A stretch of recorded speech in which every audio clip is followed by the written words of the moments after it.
ओम शांति। आज 19 फरवरी 2021 की मुरली में बाबा ने कहा, मीठे बच्चे, तुम इस कब्रिस्तान को फरिस्तान बना रहे हो, इसलिए तुम्हारा इस पुरानी दुनिया कब्रिस्तान से पूरा पूरा वैराग्य चाहिए। आज की मुरली का प्रश्न है, बेहद का बाप अपने रूहानी बच्चों का वंडरफुल सर्वेंट है, कैसे? उत्तर, बाबा कहते, बच्चे, मैं तुम्हारा धोबी हूँ, तुम बच्चों के तो क्या सारी दुनिया के छी गंदे वस्त्र सेकंड में साफ कर देता हूँ। आत्मा रूपी वस्त्र स्वच्छ बनने से शरीर भी शुद्ध मिलता है। ऐसा वंडरफुल सर्वेंट है जो मन मना भाव के छू मंत्र से सबको सेकंड में साफ कर देता है। अब सुनते हैं आज की मुरली विस्तार से। ओम शांति। ओम शांति का अर्थ बच्चों को बाप ने समझाया है। अहम आत्मा का स्वधर्म है शांत। शांति धाम जाने के लिए कोई पुरुषार्थ नहीं करना पड़ता है। आत्मा स्वयं शांत स्वरूप शांति धाम में रहने वाली है। हाँ, थोड़ा समय शांत रह सकती है। हाँ, थोड़ा समय शांत रह सकती है। आत्मा कहती है, मैं कर्मेंद्रियों के बोझ से थक गई हूँ। मैं अपने स्वधर्म में टिक जाती हूँ, शरीर से अलग हो जाती हूँ, परंतु कर्म तो करना ही है। शांति में कहाँ तक बैठे रहेंगे। आत्मा कहती है, हम शांति देश के रहवासी हैं, सिर्फ यहाँ शरीर में आने से मैं टोकी बना हूँ। अहम आत्मा अविनाशी, मम शरीर है विनाशी। आत्मा पावन और पतित बनती है। सत्युग में 5 तत्व भी सतो प्रदान होते हैं, यहाँ 5 तत्व भी तमो प्रदान है। सोने में खाद पड़ने से सोना पतित बन जाता है, फिर उनको साफ करने के लिए आग में डाला जाता है। इनका नाम ही है योग अग्नि। दुनिया में तो अनेक प्रकार के हठ योग आदि सिखलाते हैं, उनको योग अग्नि नहीं कहा जाता है। योग अग्नि यह है जिससे पाप जलते हैं। आत्मा को पतित से पावन बनाने वाला परमात्मा है। बुलाते हैं, हे पतित पावन आओ। ड्रामा प्लान अनुसार सबको पतित तमो प्रदान बनना ही है। यह झाड़ है, इनका बीज रूप ऊपर में है। बाप को जब बुलाते हैं, बुद्धि ऊपर चली जाती है, जिससे तुम वर्षा ले रहे हो, जो अब नीचे आया हुआ है। कहते हैं, मुझे आना पड़ता है। मनुष्य सृष्टि का जो झाड़ है, अनेक वैरायटी धर्मों का, वह अब तमो प्रदान पतित है, जड़ जड़ीभूत अवस्था को पाया हुआ है। बाप बैठ बच्चों को समझाते हैं, सतयुग में देवताएं, कलयुग में है असुर। बाकी असुर और देवताओं की लड़ाई लगी नहीं है। तुम इन आसुरी 5 विकारों पर योग बल से जीत पाते हो। बाकी कोई हिंसक लड़ाई की बात नहीं। तुम कोई भी प्रकार से हिंसा नहीं करते हो, कभी किसको हाथ भी नहीं लगाएंगे। तुम डबल अहिंसक हो। काम कटारी चलाना यह तो सबसे बड़ा पाप है। बाप कहते हैं, यह काम कटारी आदि मध्य अंत दुख देती है। देवताओं में नहीं जाना, विकारों में नहीं जाना चाहिए। देवताओं के आगे महिमा गाते हैं ना, आप सर्वगुण संपन्न। आत्मा कहती है, हम पतित बने हैं, तब तो बुलाते हैं, हे पतित पावन आओ। जब पावन है तब तो कोई को बुलाते ही नहीं। उनको स्वर्ग कहा जाता है। यहाँ तो साधु संत आदि कितनी धुन लगाते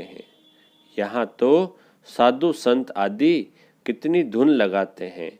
हे पतित पावन सीताराम। बाप कहते हैं, इस समय सारी दुनिया पतित है, इनमें भी किसका दोष नहीं है। ये ड्रामा बना बनाया है। जब तक मैं आऊं, इन्हों को अपना पार्ट बजाना है। ज्ञान और भक्ति, फिर है वैराग्य। पुरानी दुनिया से वैराग्य, यह है बेहद का वैराग्य। उन्हों का है हद का वैराग्य। तुम जानते हो, यह पुरानी दुनिया अब खत्म होनी है। नया घर बनाते हैं तो पुराने घर से वैराग्य हो जाता है ना। बेहद का बाप कहते हैं, अभी तुमको स्वर्ग रूपी घर बनाकर देता हूँ। अभी तो है नर्क, स्वर्ग है नई दुनिया, नरक पुरानी दुनिया। अभी पुरानी दुनिया में रह हम नई दुनिया बना रहे हैं। पुराने कब्रिस्तान पर हम परिस्तान बनाएंगे। यही जमुना का कंठा होगा। इस पर महल बनेंगे। यही दिल्ली जमुना नदी आदि होगी। बाकी यह जो दिखाते हैं पांडवों के किले थे, यह सब है दंत कथाएं। ड्रामा प्लान अनुसार जरूर फिर वह बनेंगे। जैसे तुम यज्ञ तप दान आदि करते आए हो, फिर भी करना होगा। पापा कहते हैं यज्ञ तप दान आदि करते आए हो, फिर भी करना होगा। पहले तुम शिव की भक्ति करते हो, फर्स्ट क्लास मंदिर बनाते हो, उनको अव्यभिचारी भक्ति कहा जाता है। अभी तुम ज्ञान मार्ग में हो, यह है अव्यभिचारी ज्ञान। एक ही शिव बाबा से तुम सुनते हो, जिसकी पहले पहले तुमने भक्ति शुरू की। उस समय और कोई धर्म होते नहीं, तुम ही होते हो। तुम बहुत सुखी रहते हो। देवता धर्म बहुत सुख देने वाला है। नाम लेने से मुख मीठा हो जाता है। तो तुम एक बाप से ही ज्ञान सुनते हो। बाप कहते हैं और कोई से न सुनो। यह है तुम्हारा अव्यभिचारी ज्ञान। बेहद के बाप के तुम बने हो। बाप से ही वर्षा मिलेगा, नंबरवार पुरुषार्थ अनुसार। बाप भी थोड़े समय के लिए साकार में आया हुआ है। कहते हैं मुझे ही तुम बच्चों को ज्ञान देना है।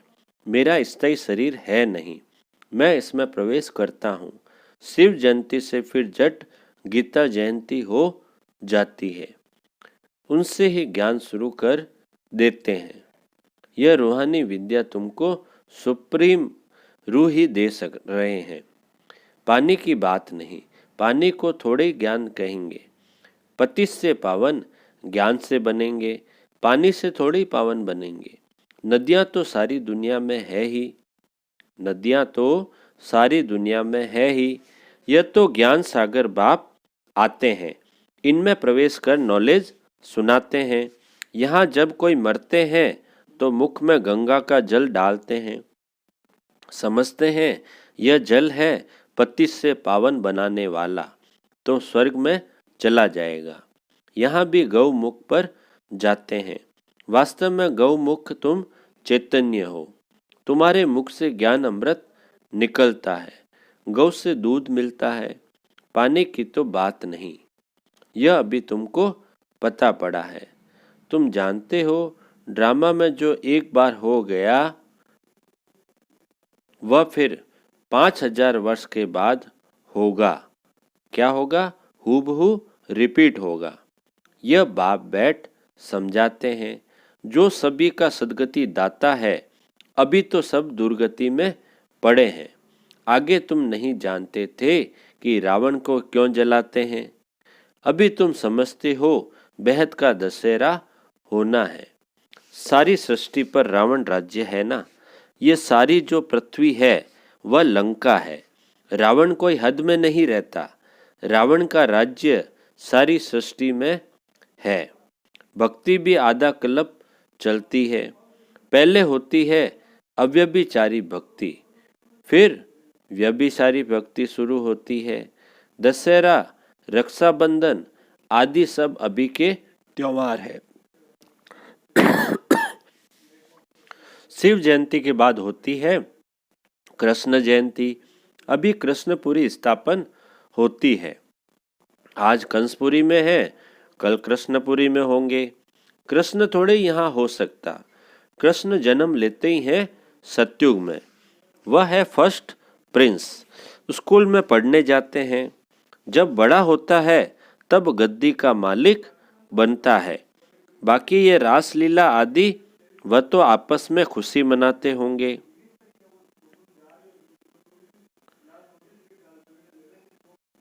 बाकी कृष्ण किसको बैठ ज्ञान सुनाए, यह हो कैसे सकता। सारी महिमा एक शिव बाबा की है जो पतितों को पावन बनाते हैं। तुम कोई बड़े ऑफिसर्स को समझाओ तो कहेंगे आप राइट कहती हो, परंतु वह और किसी को सुना न सके, उनकी बात कोई सुनेगा नहीं। बीके बना और सब कहेंगे इनको तो जादू लग गया है। बीके का नाम सुना बस समझते हैं ये जादू करती है। बीके का नाम से डरते हैं ना, और बीके का नाम सुना तो समझते हैं ये जादू करती होगी। थोड़ा किसको ज्ञान दो तो कह देते ये बीके जादू लगाती है। बस यह तो सिवाय अपने दादा के और किसको मानती नहीं, भक्ति आदि कुछ नहीं करती। बाबा तो कहते हैं किसको मना नहीं करना है कि भक्ति न करो, आपे छूट जाएगी। तुम भक्ति छोड़ते हो, विकार छोड़ते हो, इस पर भी हंगामा होता है। बाबा ने कहा है मैं रुद्र ज्ञान यज्ञ रचता हूँ, इसमें आसुरी संप्रदाय के विघ्न पड़ते हैं। यह है शिव बाबा का बेहद का यज्ञ जिसमें मनुष्य से देवता बनते हैं। गाया हुआ भी है, ज्ञान यज्ञ से विनाश ज्वाला प्रज्वलित हुई। जब पुरानी दुनिया विनाश हो तब तो तुम नई दुनिया में राज्य करेंगे। मनुष्य कहेंगे हम कहते हैं शांति हो, और यह बीके कहती है विनाश हो। बाप समझाते हैं ये सारी दुनिया इस ज्ञान यज्ञ में स्वाह हो जाएगी। पुरानी दुनिया है ना जो भी, वो ज्ञान यज्ञ में स्वाह हो जाएगी। इस पुरानी दुनिया को आग लगनी है, नेचुरल कैलेमिटीज भी आएगी, विनाश तो होना ही है। सरसों मुहाफिक जब सब मनुष्य पिसकर खत्म हो जाएंगे, बाकी आत्माएं बच जाएगी। यह तो कोई भी समझ सकते हैं, आत्मा अविनाशी है। अभी यह बेहद की होलिका होनी है जिसमें शरीर सब खत्म हो जाएंगे, बाकी आत्माएं पवित्र बन चली जाएगी। आग में चीज शुद्ध होती है ना, हवन करते हैं शुद्धता के लिए, वह सब है जिस्मानी बातें। अभी तो सारी दुनिया स्वाह होनी है। विनाश के पहले जरूर स्थापना हो जानी चाहिए। किसको भी समझाओ तो पहले बोलो स्थापना फिर विनाश। ब्रह्मा द्वारा स्थापना, प्रजापिता तो मशहूर है ना, आदि देव और आदि देवी। जगत अम्बा के भी लाखों मंदिर है, कितने मेले लगते हैं। तुम हो जगत अम्बा के बच्चे, ज्ञान ज्ञानेश्वरी, फिर बनेंगे राज राजेश्वरी। तुम बहुत धनवान बनते हो, फिर भक्ति मार्ग में लक्ष्मी से दीपमाला पर विनाशी धन मांगते हैं। यहाँ तो अब सब कुछ मिल जाता है। आयुष्मान भव, आशीर्वाद देते ना, आयुष्मान भव, पुत्रवान भव। तुम जानते हो हमारी आयु 150 वर्ष की रहती है। कहाँ? सतयुग में। बाप कहते हैं जितना योग लगाएंगे उतना आयु बढ़ती रहेगी। तुम ईश्वर से योग लगाकर योगेश्वर बनते हो। मनुष्य तो है भोगेश्वर, कहा भी जाता है विकारी मूत पलीते कपड़ धोए। बाप कहते हैं मुझे धोबी भी कहते हैं, मैं सब आत्माओं को आकर साफ करता हूँ, फिर शरीर भी नया शुद्ध मिलेगा। बाप कहते हैं मैं सेकंड में सारी दुनिया के कपड़े साफ कर लेता हूँ। सिर्फ मन मनाभाव होने से आत्मा और शरीर पवित्र बन जाएंगे। छू मंत्र है ना, सेकंड में जीवन मुक्ति, कितना सहज उपाय है। बाप को याद करो तो पावन बन जाएंगे। चलते फिरते सिर्फ बाप को याद करो, और कोई जरा भी तकलीफ तुमको नहीं देता हूँ। सिर्फ याद करना है। अभी तुम्हारी एक एक सेकंड में चढ़ती कला होती है। बाप कहते हैं मैं तुम बच्चों का सर्वेंट बन आया हूँ। तुमने बुलाया ही है, हे पतित पावन आओ। तुमने बुलाया ही है, हे पतित पावन आओ, आकर हमको पावन बनाओ। अच्छा बच्चे आया हूँ तो सर्वेंट हुआ ना। जब तुम बहुत पतित बने हो तब ही जोर से चिल्लाते हो। अब मैं आया हूँ, मैं कल्प कल्प आकर तुम बच्चों को ये मंत्र देता हूँ। मुझे याद करो तो तुम पावन बन जाएंगे। मन मना भव का अर्थ भी है मन मना भव मध्याजी भव, अर्थात बाप को याद करो तो विष्णुपुरी के मालिक बनेंगे। तुम आए हो विष्णुपुरी का राज्य लेने। रावणपुरी के बाद है विष्णुपुरी, कंसपुरी के बाद है कृष्णपुरी। कितना सहज समझाया जाता है। बाप कहते हैं इस पुरानी दुनिया से ममत्व मिटा दो। अभी हमने 84 जन्म पूरे किए हैं। यह पुराना चोला छोड़कर हम जाएंगे नई दुनिया में। याद से ही तुम्हारे पाप करते जाएंगे। इतनी हिम्मत करनी चाहिए। वह तो ब्रह्म को याद करते हैं, समझते हैं ब्रह्म में लीन हो जाएंगे, परंतु ब्रह्म तो है रहने का स्थान। वो लोग तपस्या में बैठ जाते हैं, बस हम ब्रह्म में जाकर लीन हो जाएंगे, परंतु वापिस तो कोई जा नहीं सकते। ब्रह्म से योग लगाने से पावन तो बनेंगे नहीं, एक भी जा न सके। पुनर्जन्म तो लेना ही है। बाप कहते हैं, बाप आकर सच बतलाते हैं। सचखंड सच्चा बाबा स्थापन करते हैं। रावण आकर झूठ खंड बनाते हैं। अभी यह है संगम युग, इसमें तुम उत्तम से उत्तम बनते हो, इसलिए इसको पुरुषोत्तम मास भी कहा जाता है। तुम कौड़ी से हीरे जैसा बनते हो, यह है बेहद की बात।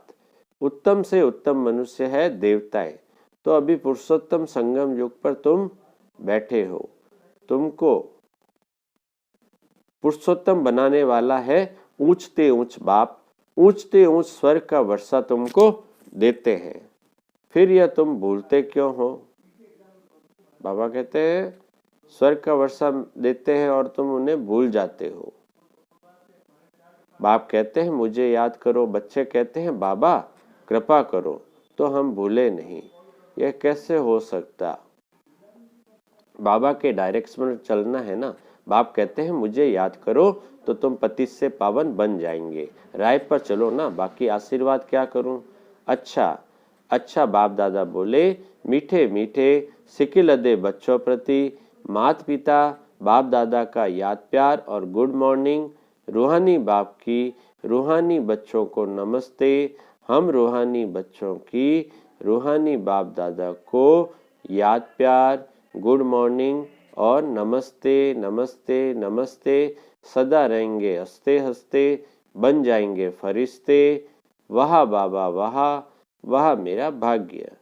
धारणा के लिए मुख्य सार में पहला पॉइंट, बाप के हर डायरेक्शन पर चलकर स्वयं को कौड़ी से हीरे जैसा बनाना है।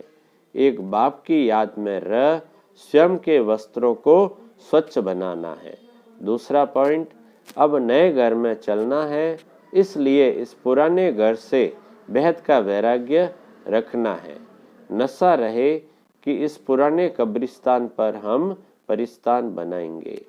अब आज मीठे बाबा का मीठा वरदान है, संगम युग के श्रेष्ठ चित्र को सामने रख भविष्य का दर्शन करने वाले त्रिकालदर्शी भव। संगम युग के श्रेष्ठ चित्र को सामने रख भविष्य का दर्शन करने वाले त्रिकालदर्शी भव। विस्तार, भविष्य के पहले सर्व प्राप्तियों का अनुभव आप संगम योगी ब्राह्मण करते हो। अभी डबल ताज तख्त तिलकधारी सर्व अधिकारी मूर्त बनते हो। भविष्य में तो गोल्डन स्पून होगा, लेकिन अभी हीरे तुल्य बन जाते हो। जीवन ही हीरा बन जाता है। वहाँ सोने हीरे के झूले में झूलेंगे, यहाँ बाप दादा की गोदी में अतीन्द्रिय सुख के झूले में झूलते हो।